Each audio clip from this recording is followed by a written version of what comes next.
The BS Report is presented by Subway. Football season is over. Foot-long season is just beginning. For a limited time, get any piled high regular footlong for just $5. Any footlong, just $5. Hurry in, Subway. Eat fresh.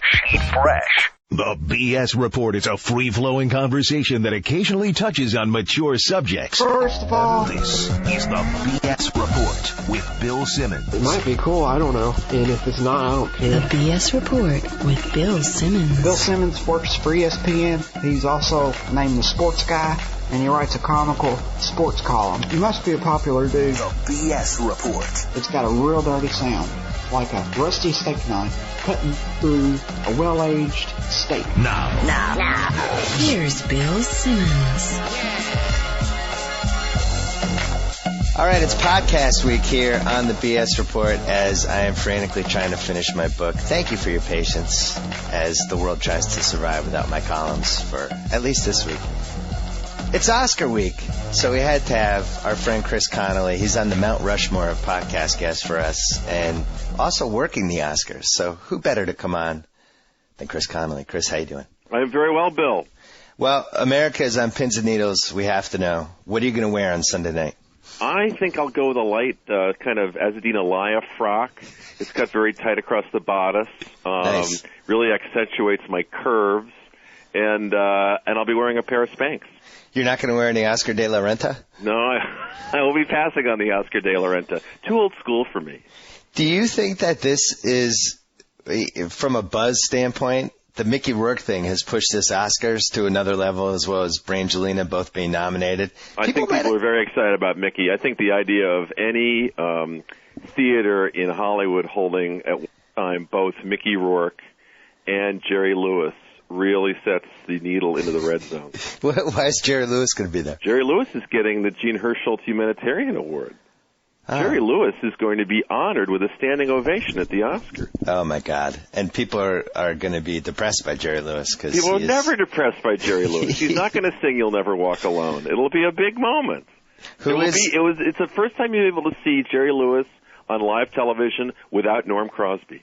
Excellent. I'm excited about that. There you so go. You got Jerry Lewis, Brangelina, Mickey Rourke, Clint Eastwood. Did he get nominated? Clint did not director? get nominated. So not even for director? I'm not sure if Clint's going to be there or not. But he won't go then. Screw that. You can always hope, yeah. We got Sean Penn. We got Sean Penn. Come on. We got Anne Hathaway. We got, we got Kate Winslet.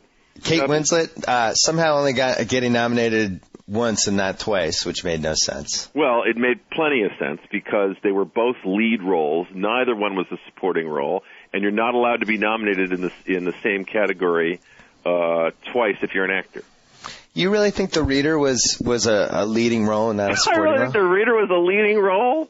Are you kidding? How much do you think she was in The Reader? Well, but they kind of, she was in tinker old. With that. She was in young. She had love scenes. She was with Ray Fiennes. She was with David Cross. She did everything but craft services. Wait, do you think she goes down as the hottest Nazi ever? Well, I don't know. There was Werner Klemperer. So, from a general fan interest standpoint, I think the Mickey Rourke, that whole category ranks right up there with really anything we've had in the Oscars. It's amazing, isn't it? I mean, there's a little bit of everything going on in that. It really is. Let's go through. I love this category. So, sure. Frank Langella for Frost Nixon. He was fine. My favorite performance. Well, he won a Tony for it, I think, if I'm not mistaken. Does that hurt? Does that hurt his chances or no? It hurts in a sense because people know he's already been acknowledged for the award. He's not so of the community as some of these other actors are, I think it hurt the movie the way it was perceived just because people thought of it as already a very successful play. And so when you take a very successful play and you put it on screen, people have a, show me how you reinvented it idea. It was already great, that kind of thing.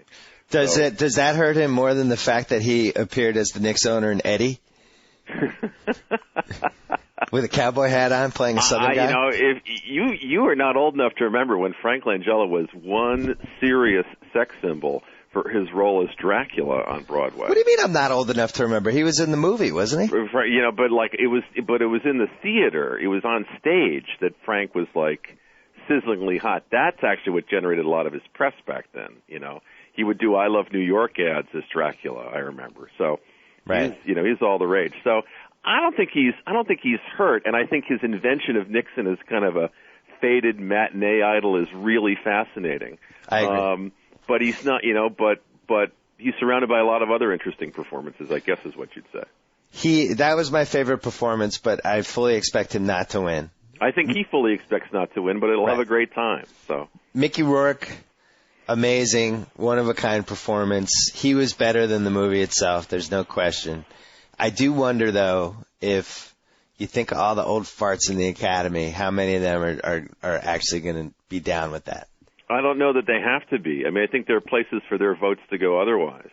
You know, if you were going to be all Nate Silver about it, you'd have to. You just used Nate Silver as a verb. As an adjective? What was that? Adjective, yeah.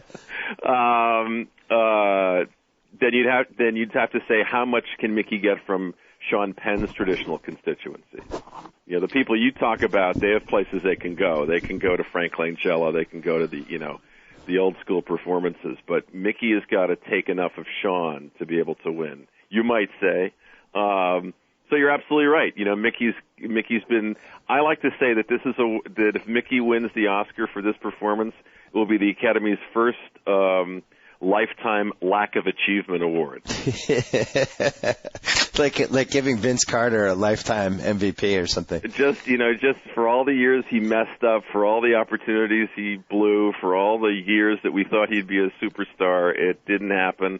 He's making it up in this thing. If you said 20 years ago, two guys who were talking about in the late 80s will be nominated for Best Actor, one of them will have completely messed up his career over the last 20 years, and the other will be a smooth professional actor who's still seen as kind of a rebel. Who would you have thought was Sean Penn, and who would you have thought was Mickey Rourke? Interesting. And now here they are, battling it out.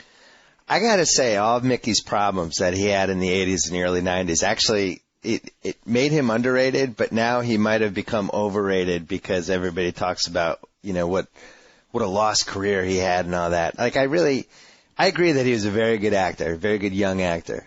I do wonder how great really he could have been. Like, where does he go? The thing that's hard to recapture is how much women loved him.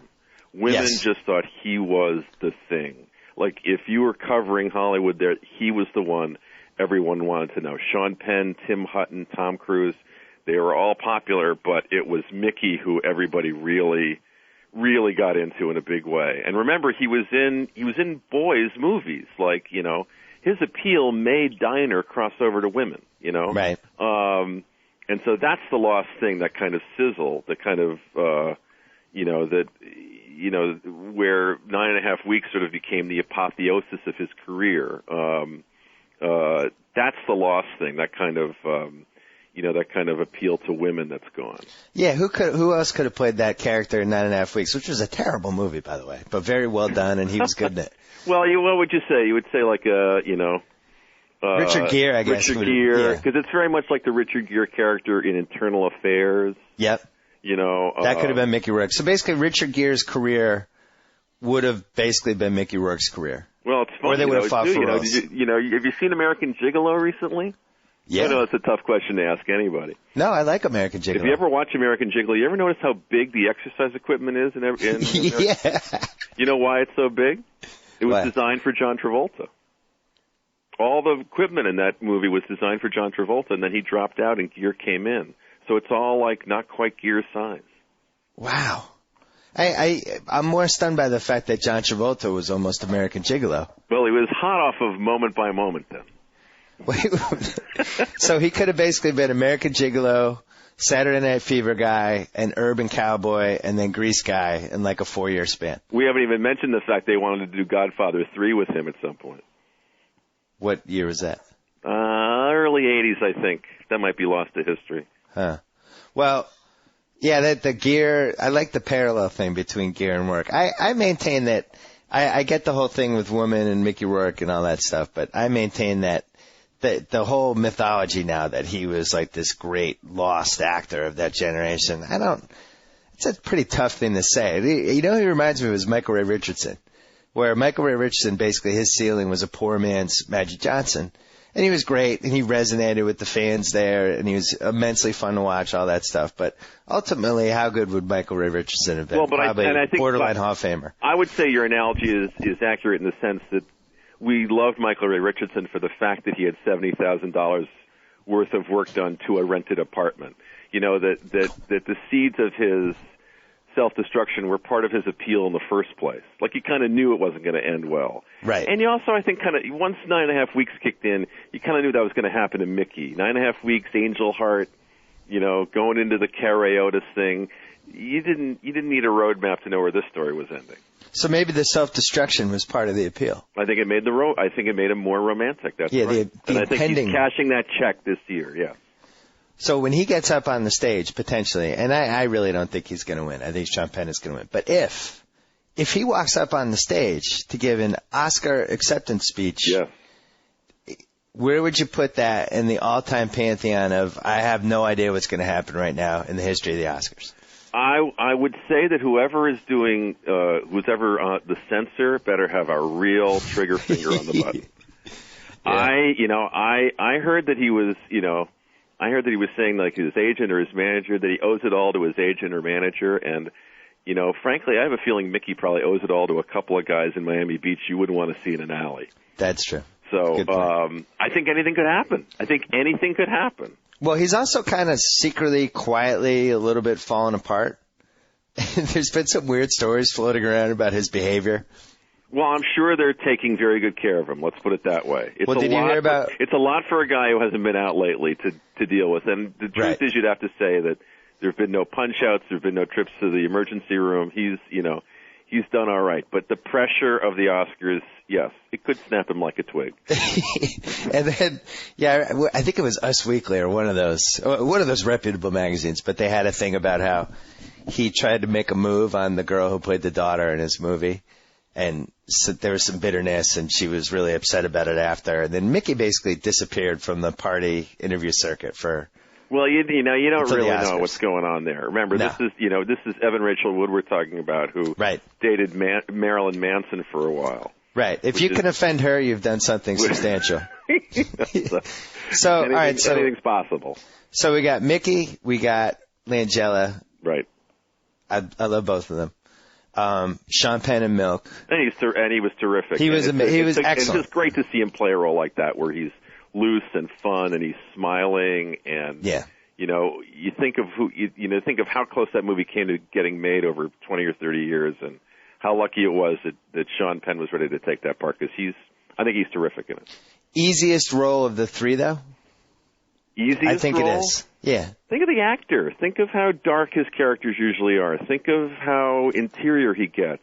And now he's connecting with everybody. That's the thing that's so exciting. I think he's always been one of our best actors, right? But you could say in the recent movies he was creating characters who were solitudes, who didn't really have relationships, who people kind of bounced off of. You could say that's been happening ever since Casualties of War, maybe. But here in this movie, he's constantly, like, engaging people. He's constantly, like, and that's not a thing we've seen from Sean Penn before, in his performances. It's like, they used to say Garbo laughs, ! Was a selling point of a film back in the 40s or so, and this is Sean smiles.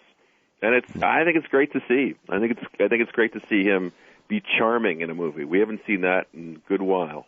The thing I like the most about the performance is that, you watch movies and people basically play themselves for the most part. Like, you go to Marley and Me, Jennifer Aniston's playing Jennifer Aniston with a dog that's dying. Like, she's not acting. Sean Penn became Milk. Like, within 10 minutes, I forgot it was Sean Penn. I'm just watching the movie and thinking that's Harvey Milk, which I think is the toughest last step to make for any good actor, when you just lose yourself in the character to the point that you become unrecognizable. Well, and this was his training. I mean, this is what he kind of used to do back in the day, when he was in Fast Times and in movies like that. Now I think he's found a way to do it and still, and not wig himself out in the process, sort of becoming a character. I thought Falcon and the Snowman was like that too. Yes, and that there is some similarity in that character. It's funny you mentioned that. That's the closest thing he's played to somebody like this before.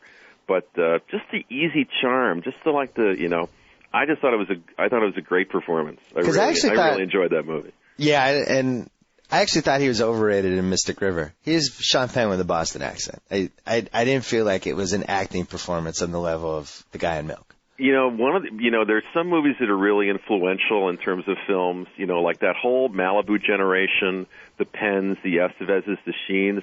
Their sensibility about Hollywood was really formed by Apocalypse Now, because that was the first movie they heard about getting made when they were kids. Yeah. So a lot of what their lives are like afterwards professionally has to do with what happened to Martin Sheen on Apocalypse Now. What's a really formative movie that way is Mystic River, because you have all these actors who come from very different backgrounds. Sean Penn used to do lots and lots of takes when he would act in films and stuff. And here's Clint Eastwood, and he's shooting the rehearsal. He shoots the rehearsal, and he's done. Okay? Yeah. If you think you have another performance in, then tell it to the press, because it's gone. And I think working with Eastwood for these actors was really a revelation, It's like I can get it the first time. I don't have to do 4 or 5. Wow, maybe it works better this way. And both Tim Robbins and Sean Penn have talked about the influence of working with Eastwood and how quickly and efficiently he worked in terms of how it changed what they did. So if you think if I worked with Eastwood, it wouldn't take me 3 days to write a 6,000-word column? I don't bang it out in 20 minutes. I don't think it takes you 3 days now, does it? How dare you? All right, so we got Sean Penn. It's that natural thing you've got going. What athlete would you, comparing careers, Sean Penn's career to what athlete? Let's see. Difficult. A lot of promise early. Right. A lot of hype. Daryl. Kid didn't totally deliver in the middle of his career. Mm-hmm. Got a little weird. Right. Rallied back, and now is at the top of his game. Do you have somebody in mind? I don't know. I think he's had a really unique career, atypical of how a Hollywood career arc usually goes. Well, usually the things that he went through in the 80s would have shipwrecked a lot of careers, and it's hard to imagine an athlete having a career long enough for him to, I almost might say Larry Brown. Why? But if you're going to compare athletes and actors, you have to compress the actor's career and pretend that 30 years was really 15. I see. The athlete's career, right, yeah. Yeah. So, that the stage from 82 to 86 was like the first 2 years of a career. And then the obvious one would be Joe DiMaggio, right? Oh, that's interesting. Joe D, though, he didn't have the longevity. Joe DiMaggio didn't have longevity? He didn't have the longevity with his baseball career. I think he only played for, I guess, in terms of his stature, years. Or something like that, how about Ted Williams? Hot-headed relationship with the press. Yeah, Ted Williams is interesting. But admired more as life went on, that kind of thing. Do you think Sean Penn is on Ted Williams' level, though, talent-wise? I always, I'm enough of a nerd that I always wanted him to do Shakespeare. I always thought he would have been, I always thought he really was that good, and we haven't necessarily seen just how good he is yet. So, because he picks weird movies for the most part. He's attracted by interesting material, He's not going to do junk or stuff that he perceives of as being junk. With all due respect to Damon, he's not going to do the trilogy of the Bourne movies. He's just not going to do it. I guess not. I mean, I don't know for sure, but I guess not. No. He's very demanding. He has high, he likes certain things in material. He likes certain things in directors. I think maybe he's less, intense about that than he was 10 or 15 years ago, but I don't know for sure. But if it produces performances like these, we're lucky folks. The fourth guy in the category, a movie I just saw a couple weeks ago, finally. Mm-hmm. Richard Jenkins in The Visitor. And if you don't know who Richard Jenkins is, really one of the top 6 or 7 that guys who have ever lived, because I didn't even know his name until I saw this movie. I just knew him as that guy. I think, there's different types of that guys. Like, yes. Joe Pantoliano was a that guy, but by the mid-'80s, you knew his name was Joe Pantoliano. Oh, Joey Pants. Oh, yeah, Joey Pants, right. And then you get to the level of that guy where it's like the warden from Shawshank, where you just see the guy and you're like, hey, it's the warden from Shawshank. You have no idea who his name is. He's in 24 right now. Mm-hmm. And he's the warden from Shawshank. Like, you just expect him to basically shoot somebody or give somebody the Bible or whatever. He can't shake himself from being the warden. But then you get to that third level where you see a guy and you're like, I know that guy. That guy's been in stuff. I like that guy. I can't even think of a single movie that guy's been in. And with Richard Jenkins, it's like, I know I've enjoyed that guy. Sure. Basically, it took me like 20 minutes to remember that he was, not to bring this whole podcast back to Eddie, but he was Whoopi Goldberg's assistant in Eddie. Wow. That's how I knew Richard Jenkins. Eddie, that's amazing. Wow. Yeah. Hey, Eddie is now underrated. But, wow. So anyway, he plays this guy in The Visitor. Really, really good performance. Underrated movie. I really liked it. Well, the thing that gets, I mean, if you saw the trailer, and maybe people didn't see the movie, you feel like you get it, you know? You feel like it's, I got it. It's, old guy comes out of his shell thanks to the influence. But it's that third act, that romance, that really charms you, that I think takes the movie to another level, you know? And the interesting thing about that performance is you see it gets the Best Actor nomination, you assume, there must be some huge dramatic scene. There must be some, like, just aria that this guy lifts off on, and it's one of the, and pieces of scenery are being chewed, and all that stuff goes on. There's a little bit of that at the immigration place, but not much. That's not why he's there. He's there just because he's so solid. He's just, he takes you on this journey that you really like, and he is totally that guy. Like, I thought he was great in Burn After Reading as the soulful owner of the health club where Frances McDormand worked. Right. Who couldn't get her to be interested in him. So I had a spirited email argument with the greatest living screenwriter on the planet, William Goldman, not to drop names, but I'm sorry. Well, yeah. Yeah. He's a big sports fan. Yes, but he is. He put You wrote a book with Mike Lupica. Is he going to write a book with you? What? No, but he wrote one of my favorite books ever called Wait Till Next Year. It's every time I get an email from him, it's the most exciting moment of my day. I don't blame you. He not only is he a great screenwriter, he's a great thinker about the movies. Well, he told me about this Jenkins thing, like 2 months ago. He was like, this guy's going to get nominated. So I finally saw it, and I agree that he was great. But at the same time, this is the type of movie that De Niro or Pacino should be making, or the type of role that they should be playing at this point in their careers, like this understated role that they would have knocked out of the park 25 years ago, and now either they don't give a crap about acting anymore, or they've lost that talent, or whatever. They would just never take a chance on a role like this. So Goldman said those guys would just never, at this point in those careers, they just wouldn't be able to play that part. And I just got depressed. Like, it's fallen that far for De Niro and Pacino that they couldn't play the guy from The Visitor? I think it's a question of economics. You can't make that movie with Al Pacino or Robert De Niro in it. Okay, but how much money do those guys need?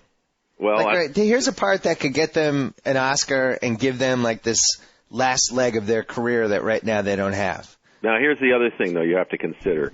If they're in that movie, a lot of the charm of that movie goes out the window. Well, that was my next question. You know who those guys are. It's like you were saying before. You always know who the star is. You bear it in mind. That's Al Pacino, Of course they're interested in hanging out with him. He's Al Pacino. That movie works because it looks like they took the guy from the cubicle 4 cubicles down from you in accounts payable, and they put him in a movie. That's what I was going to ask you.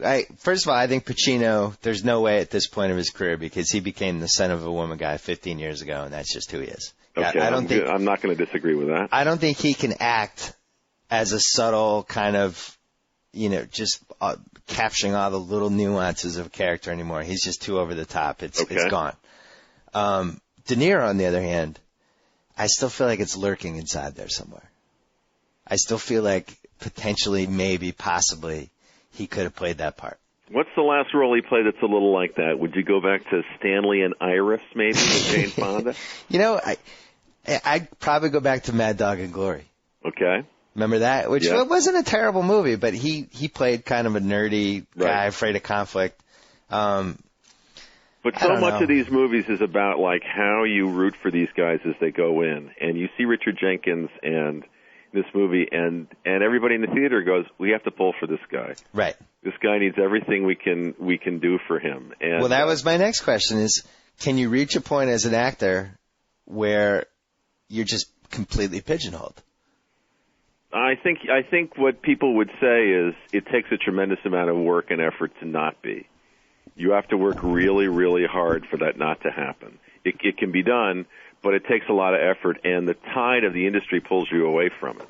Like no one is going to say, I'm going to help you find the tiny movie that will pay you like 10 cents on the dollar.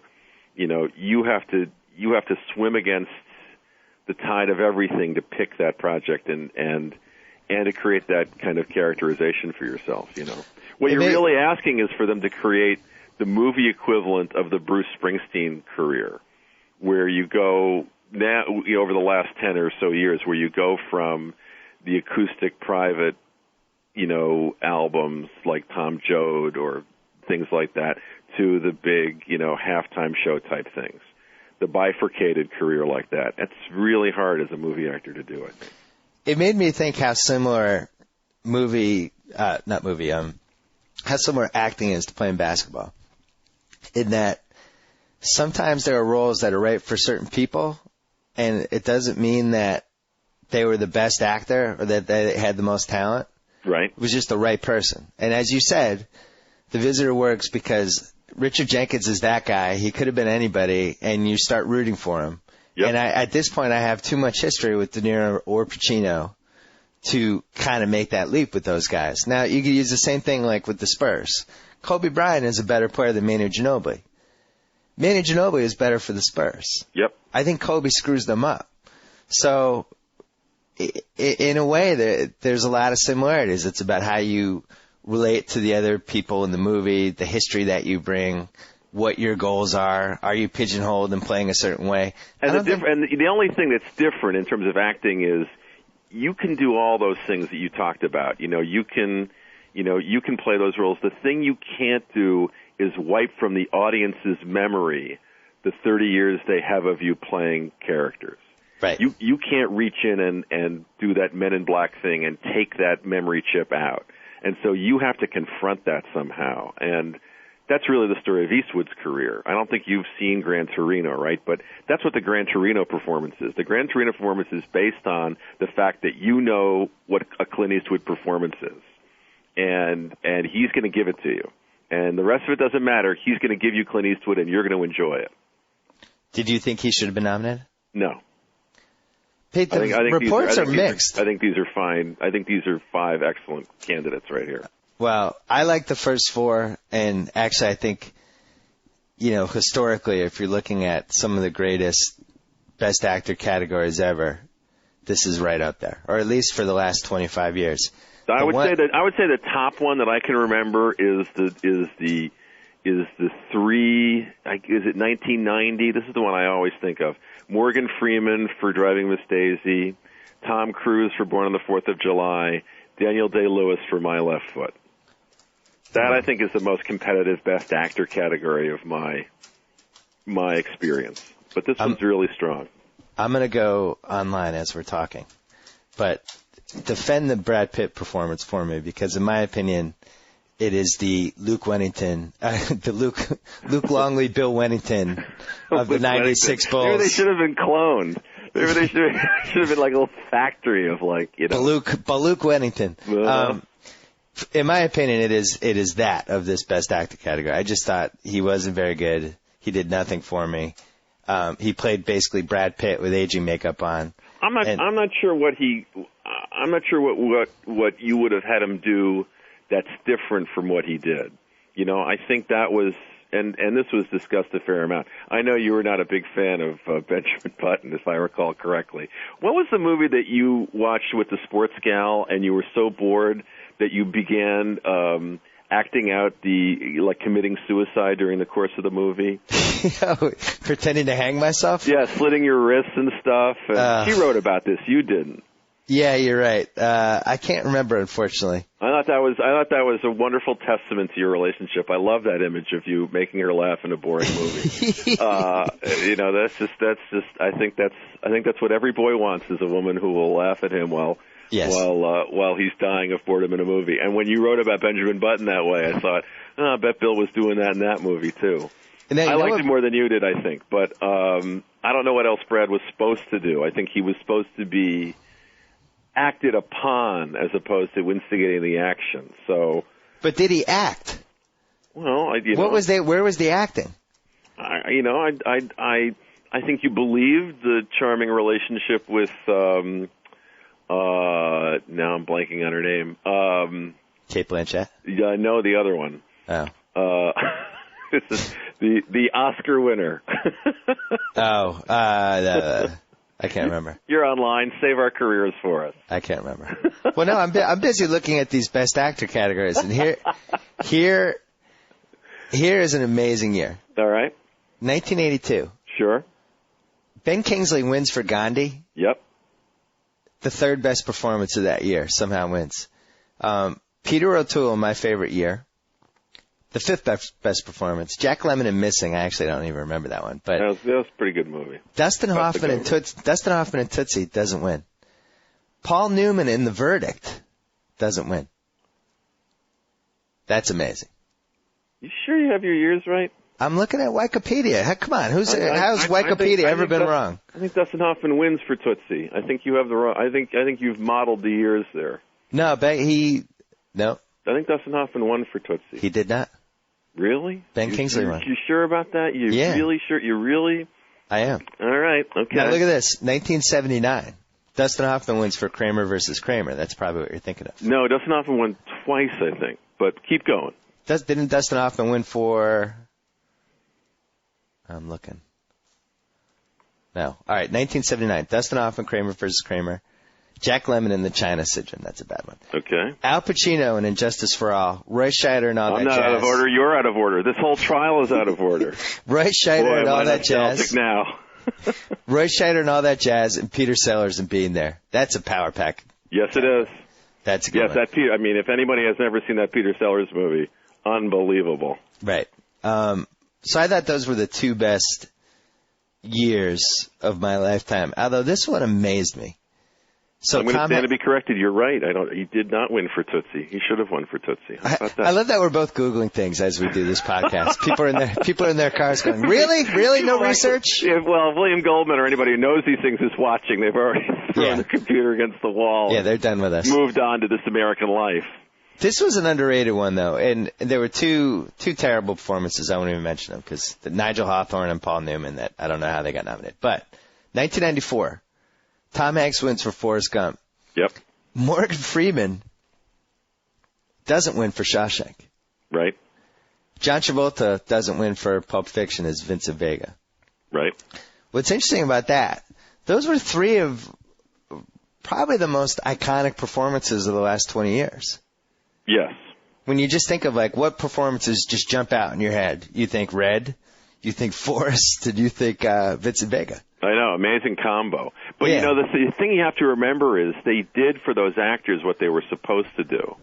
You know, I mean, Morgan Freeman was in the Pantheon by then already, and not everyone feels about Shawshank the way you and your pals feel about Shawshank. Oh, come on. Yeah, bite your tongue. There are a number of people who feel it's a little too long and a little too much. My God. Who are these people? I'm just saying. But John Travolta had all the reward from that character he needed just from having played it. Like he didn't need the Oscar. He got his life back.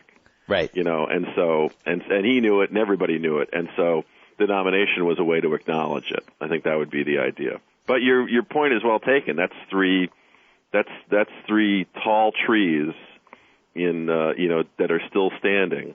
And I think this year ranks up there. The one as I was looking through this list, the one that just kills me, and I feel the same way about Oscar voting as I do about MVPs in baseball and basketball. I just can't handle it. I just look back, I'm like, oh my God, I go crazy. 1998, Roberto Benigni wins for Life is Beautiful as Guido Orifice. Yes. Edward Norton, American History X, does not win. I don't have a problem with that. Oh, what? I'm not in the Edward Norton fan club as an actor as much as perhaps you are. So not for that movie though. I will sleep well tonight. You know, didn't like him in that remember movie? what he was doing on that movie. Remember he was, and I don't remember the details, and nor will I Google them while we talk. But there was a lot of jumping in the edit room. There was a lot of different versions of that movie. That doesn't play so well to the Academy. That's not seen as being an especially cool thing to do. And so there were a bunch of stories about that at the time. I'm not saying that was the reason why things fell the way they did, but that was, that could have been a factor. Fair point. All I know is, however, I mean, him in that. What was that movie that he really made his reputation in? The Primal Fear? Yeah. I mean, that was some fine work for Mr. Norton. See, I thought he was amazing in American History X. And he basically played two characters in the same movie because there's such a transformation. But when you throw in the fact that he may have used illegal PEDs to put on the 25 pounds and then dunked two-hand reverse with a basketball in the pivotal helter-skelter basketball scene, pushes it over the top for me. When do you think the big PED scandal with Hollywood actors is going to happen?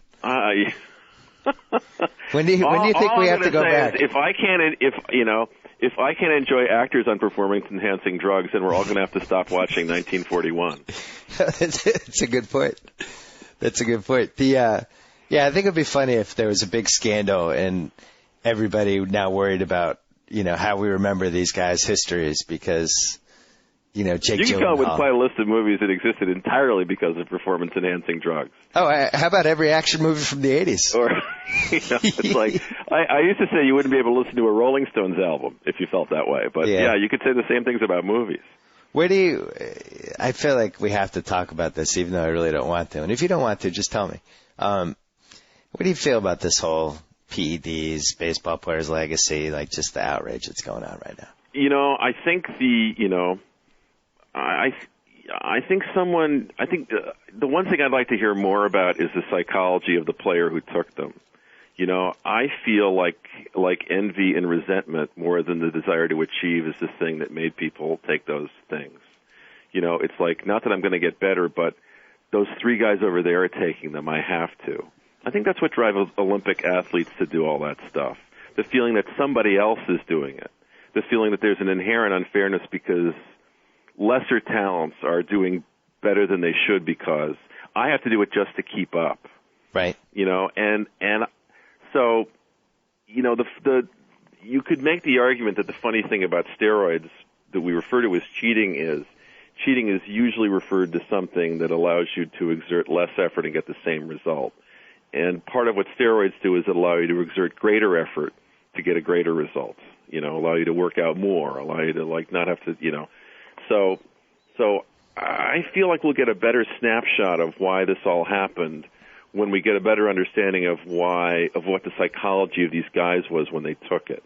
I have to take it. Those other guys are taking it. It's nobody seems to care, but it's and that's why I've had such trouble trying to figure out where I stand on this whole thing because if I said this on Brian Kenny's radio show last night. We can't put ourselves in the mindset of those guys because you don't know what it's like to be a professional athlete competing at the highest level, hitting your 32 homers, and then seeing some other dude that is cheating, hitting 55 and then getting paid for it, and no authority stepping in, and particularly in the case of like a McGuire. People rushing to the barricades to cheer. Deifying him. Yeah. Yeah. So, I mean, if you feel like not only is there no governing authority, but the governing authority is, who is telling me not to do this? Right. I remember actually writing a Mark McGuire testimony remix at one point, like what Mark McGuire should have said before the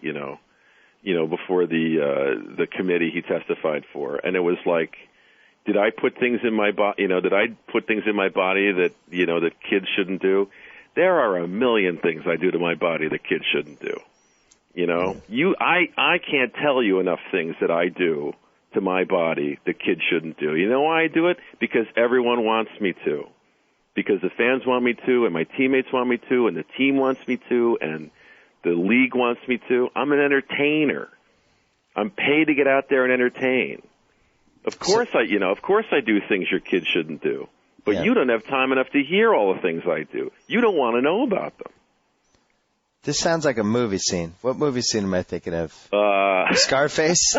Say hello to the bad guy? The end of Scarface, that big pile on the table there. Does that come with a free Cannon towel? Do you think that was real cocaine? Is that like a box of Dash, you know, back when we used powder detergent? You know, obviously I try to watch Scarface every 9 months just to, stay in touch with one of the great movies of the 80s. Uh-huh. I've never totally reconciled Tony Montana's weird pseudo-sexual attraction with his sister. With his sister, yeah. Who had like that poodle haircut. Mary Elizabeth Mastrantonio, was that her name? Yes, exactly. Never quite reconciled that. That was a little creepy. It was Brian De Palma, pouring more. Did you see Black Dahlia, by the way? Brian De Palma's most recent film. Did that have Hilary Swank in it? It did have Hilary Swank in it. Yeah, and that's Mia why I didn't see it. Who was outstanding in it. Really? See, she was great. I can't do Hilary Swank in any sort of a role where she's sexy. Okay. I need her to either be playing a dude or playing like the Peach Pit waitress who has the kid at home who's falling for Steve Sanders. Like that's what I need from her. Okay. All right. Even when she played like they did the Dangerous Minds ripoff with her, I couldn't even handle that. Yeah. She's a lovely woman. She may yet be able to, and a 2-time Oscar winner. She may be able to convince you otherwise. See, that was a good role for her. The boxing movie. I like that. I'm not the sexy roles for her just don't do it for me. But wait, we got to go back to the Oscars. Go right ahead. So, quick predictions. Yes. Best Picture. Slumdog. You think it wins? Oh, absolutely. If it doesn't win, I'll do your laundry for a day. Wow, you're that convinced. Oh, yeah. I'm surprised by that. What beats it? Let's look at the odds. Why don't you give your runner-up while I Google the odds right now? I don't think anyone else has taken it in a fair fight yet. I think in the Guild Awards, and I think it's your strong favorite. Now there are always surprises. I was there when Jack Nicholson read the word crash instead of the words Brokeback Mountain. So I heard the scream. So we could yet hear the scream again. That ranked up there with, if you made a top 10 biggest Oscar tragedies of my lifetime, I think that's right up there. I am not going to deny that one bit.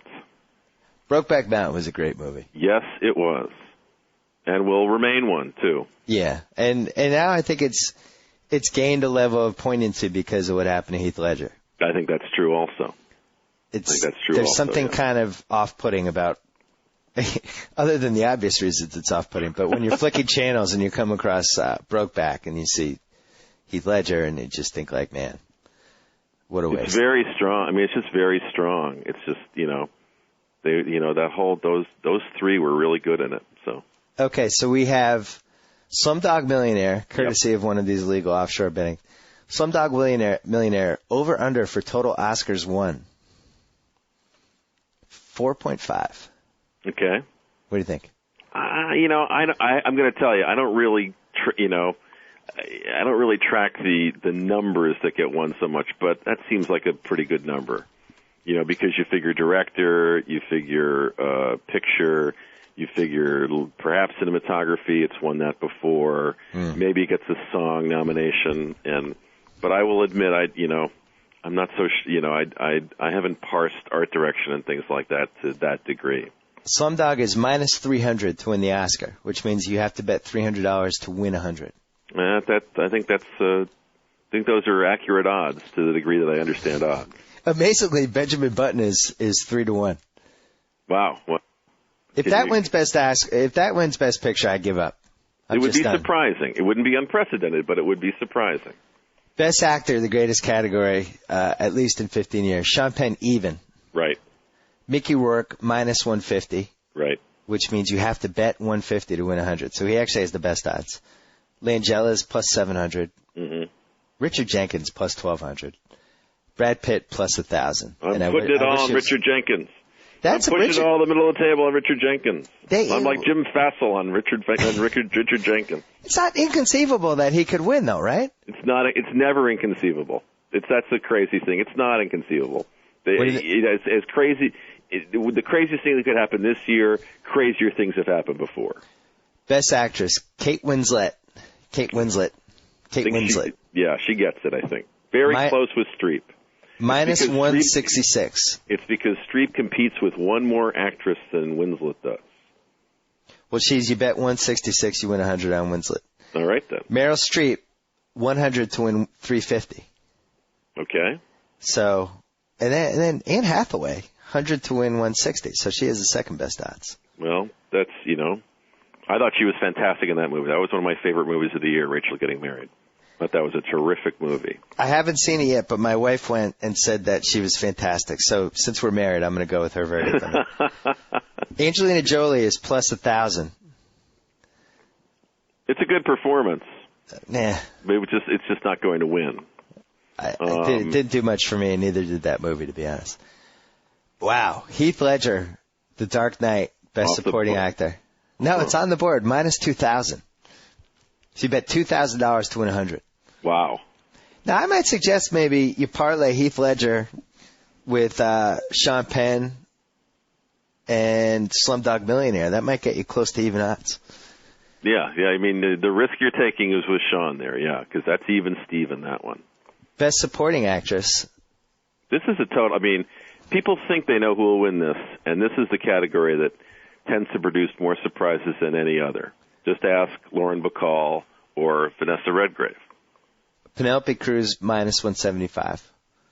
Marissa Tomei, plus 350. Viola Davis, plus 275. Mm-hmm. I think Marissa Tomei wins that. I think you show your boobies, that increases your chances. She's already won. She already has one. Jack Palance read her name. Best Director, Danny Boyle, minus 600. Nobody else is even 4-1. Oh, yeah. David Fincher's 4-1. So it looks like Danny Boyle. I think. You know what's interesting about that? So basically, Slumdog's going to win. He's going to win Best Director, but they didn't have an actor nominated. So none of the actors were worthy of even getting like a Best Supporting Actress. I know. Well, look at it the other way. Dowd has 4 acting nominations, and the director isn't nominated. I don't know that's ever happened. And Bruce Springsteen was not nominated for. I know. Can you believe that? So amazing, huh? It's okay, because apparently they would have only. I don't know if they would have let him play the whole song, so maybe it works out for everybody. I don't know. How do the Oscars say, it's a bad idea if Bruce Springsteen performs?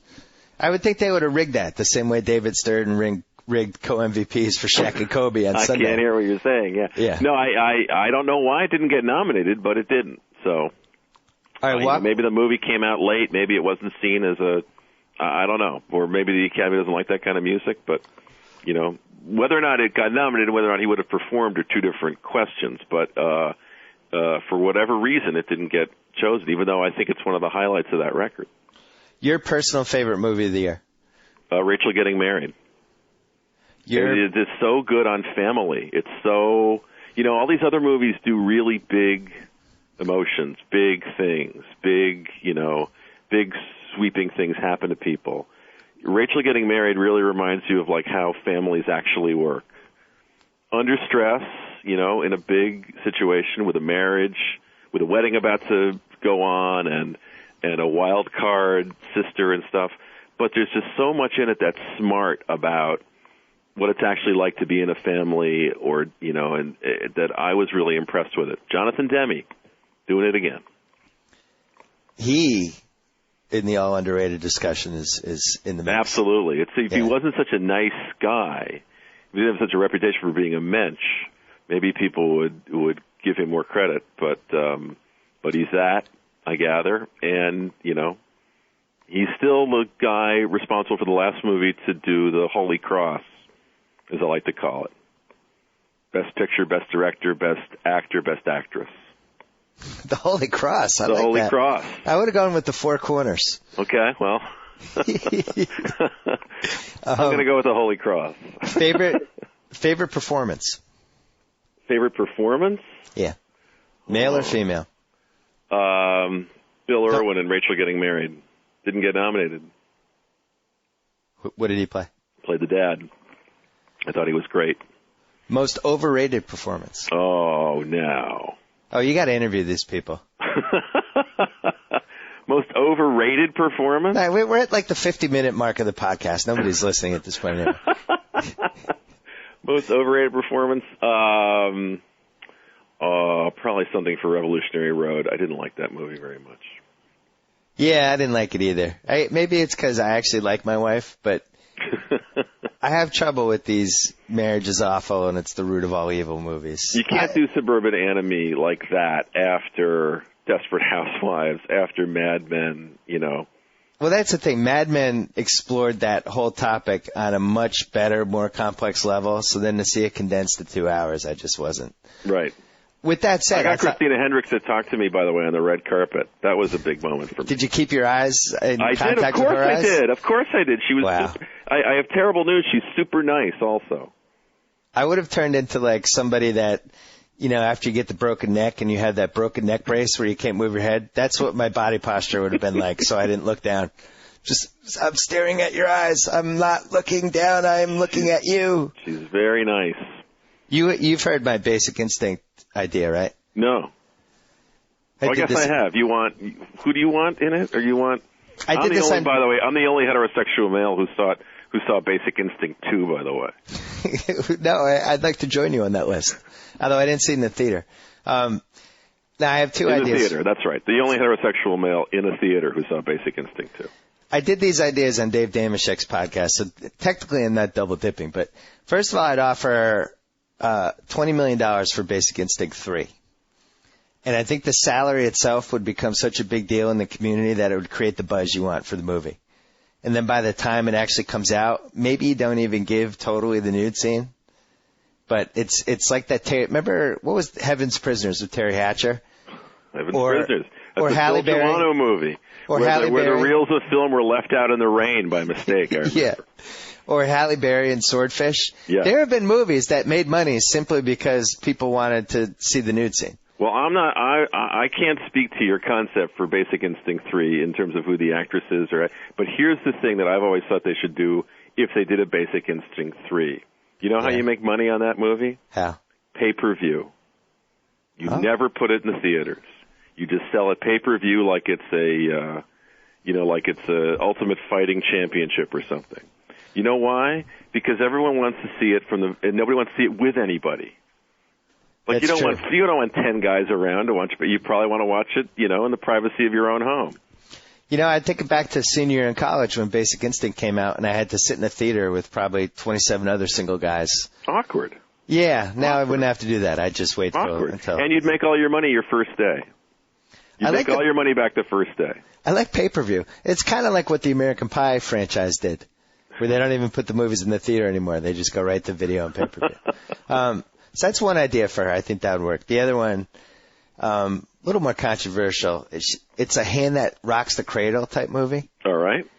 But in the movie, she smothers the children of whatever family she's being the nanny for. She smothers them with her breasts, and it's called Crib Death, but it's called Crib double D Death. So you got like 8 D's in the title. Basically, you're telling people right away what it's about, and it's basically Hand That Rocks the Cradle meets Bosomy Breasts. That sounds like a Vivid film, or perhaps an Andy Sedaris film. It's a movie that would come on Cinemax at 11:30, and people are watching. So that's my destiny for her. I think at the end of the day, comedy, because this would only have to be comic. This is like a Lost Russ Meyer screenplay. This, Kitten the TV Dodd would have had to have played this. Well, Hand That Rocks the Cradle was a thriller, but now it's a comedy. The funniest thing about Hand That Rocks the Cradle is there's more movie in the first 90 seconds of Hand That Rocks the Cradle than in the entire oeuvre of John Cassavetes. Like more things happen in the first 90 seconds of Hand That Rocks the Cradle than entire Wikipedia IMDb listings. There's a lot of holes in that movie. I still want to know how somebody dies just by having the glass in a garden house crash down on them. The odds of actually dying from that, I think, are low. Well, we had to move on, though, right? I mean, they die before they die before you see who cast the movie, right? They're still putting up the opening credits, and people are dying, and there's a baby, and there's somebody else, and all the rest of it. I think you and I should be on the committee there should be a committee that goes back over the movies from 1982 to 1991 and reclassifies any movie that was allegedly thriller, action, whatever as comedy. As comedy? Yeah, and we decide. Breakfast Club, was Breakfast Club always a comedy? Breakfast Club now is a comedy. Yeah, but it was it's kind of a dramedy. Yes, it was. It was. Now it's a comedy. Yes. Now you watch that movie. It was the days and nights of Molly Dodd with lots of kids in it. Right. All right, quickly. Sunday, you're working the Oscars. Yes. I'm not entirely sure what I'm doing, but I'll be there. Red carpet show? And it's funny because you're in the same position with your book right now that a lot of Oscar nominees are. What do you mean? A lot of Oscar nominees right now are getting calls from people they haven't heard from in a long time. And you know why? It's because those people want to be mentioned in the speech. This happens a fair amount. Even the night before the show, executives, agents, people will call likely winners just to say hi, just in the hopes that their name will get in the speech. And since you're finishing your book, I'll bet people are calling you right now hoping you'll mention them in the acknowledgments. Nobody cares.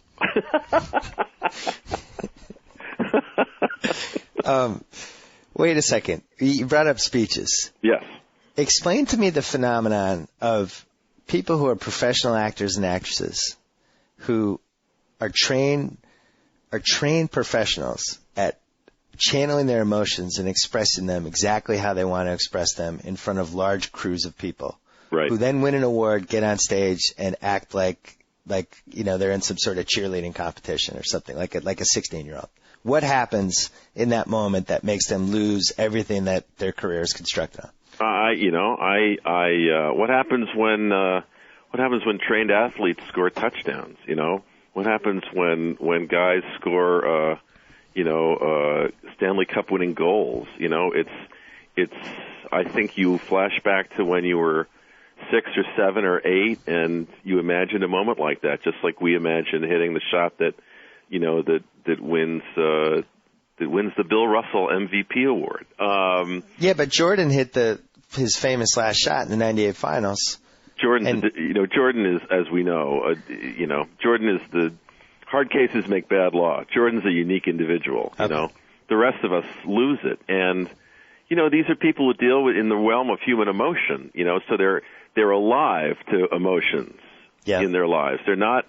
Their job isn't to be controlled like athletes are. Their job is to be alert to stuff. And I'm sure until it happens to you, you don't really know what it feels like.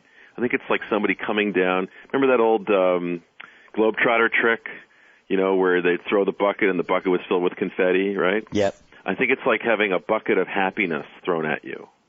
It's like, so somebody ran down the aisle and threw the bucket at you, and now you have to pull it together and speak. You have to thank people or you'll never forgive yourself.